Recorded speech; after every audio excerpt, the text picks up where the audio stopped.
Hello guys, तर आज आणलेली आहे मी पाला मच्छी. तर ही पाला मच्छी खूप काटेरी आहे. तर मी बनवणार आहे ती अगली वेगळी एक अशा प्रकारे पाला मच्छी. चला तर आपण आता मॅरिनेट करून घेऊया मच्छीला. तर मी घालणार आहे त्याच्यामध्ये हळदी पावडर आणि मीठ. तर छान असं हळदी पावडर आणि मीठ घालून मॅरिनेट करून घेणार आहे. तर अगली वेगळी म्हणण्याप्रमाणे मी तिला छान असं मॅरिनेट करून फ्राय करून घेणार आहे.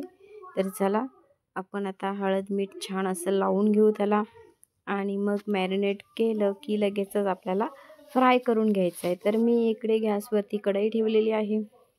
त्याच्यामध्ये घालणार आहे तेल. तर तेल गरम झालं की लगेचच आपण फ्राय करून घेणार आहोत. तर पाहू शकता किती छान असं हळदीचा कलर आलेला आहे आणि इकडे घेणार आहे मस्त कुडकुडीत फ्राय करून. तर आपली मच्छी आता खूप छान अशी कुडकुडीत होणार आहे. फ्राय करून अलटी पलटी दोन्ही साईड आपण छान अशी कुडकुडीत करून घेणार आहोत. तर ही पाहू शकताय. तर मी अशा प्रकारे छान अशी कुडकुडीत फ्राय करून घेतलेली आहे. आणि आता जे आपण फ्राय करण्यासाठी तेल घेतलेलं होतं तेच तेल मी आपल्या रश्श्यासाठी वापरणार आहे.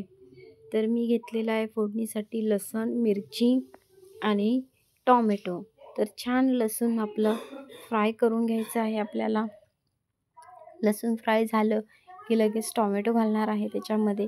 टॉमॅटोसुद्धा खूप छान परतून घ्यायचं आहे आपल्याला ग्रेव्हीसारखं. आणि त्याच्यामध्ये घालणार आहे मी सुकं खोबरं भाजलेलं. तर मी स्टॉक करून ठेवलेलं आहे छान असं खोबऱ्याची अख्खी वाटी भाजून ठेवते मी खूप छान. आणि मग पाहू शकताय काय छान तरी येते. तर चला मसाले घालूया आपण. खोबरं घातल्यानंतर घालूया आता चवीनुसार मीठ. तर मीठ थोडंसं घातलेलं आहे मी आता, कारण मी पहिलंसुद्धा मच्छीला मीठ लावून ठेवलेलं होतं त्याच्यामुळे थोडंसं घातलेलं आहे. आणि घालूया त्याच्यामध्ये हळदी पावडर आणि मग घालूया गरम मसाला आणि मग घालूया आपला घरचा तिखट मसाला.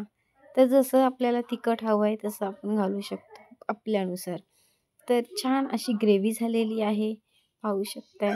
आणि मग त्या फोडणीमध्ये घालणार आहे पाणी जेवढं हवं तितकं. तरी पाहताय की किती छान आलेली आहे. तर छान उखल पण आलं आणि त्याच्यामध्ये सोडूया आपण ही मच्छी फ्राय केलेली. तर ही आहे पाला मच्छी. खूप सारे काटे असतात त्याच्यात. तर मला ना ज्यांना आवडते ना त्यांनी खरंच असा रस्सा बनवा. मला आवडते काटेरी मच्छी, पण माझं सध्या श्रावण महिना चालू होता त्याच्यामुळे मी काय खाऊ शकणार नाही. तर मी बनवलेली आहे. माझ्या घरात खूप बाकी माणसं आहेत ती तर खातातच. तर अशा प्रकारे आपला खूप छान तरीदार पाला मच्छीचा कालवण रेडी झालेला आहे. पाहू शकता छान उखल आलेलं आहे. कोथिंबीर घातली मी त्याच्यावरती आणि छान अशी तरी आलेली आहे. तर तुम्हाला दाखवते मी. तुकड्या पूर्ण अखंड राहिलेल्या आहेत रश्श्यामध्ये आपल्या. तर कशी वाटली रेसिपी नक्कीच सांगा मला कमेंटमध्ये. ग्रेव्ही पाहताय का किती छान आहे. तर अशाच प्रकारे तुम्हीसुद्धा मच्छी करून पहा. आणि मी घातलेली आहे त्याच्यामध्ये छान अशी आंब्याची आंबोशी.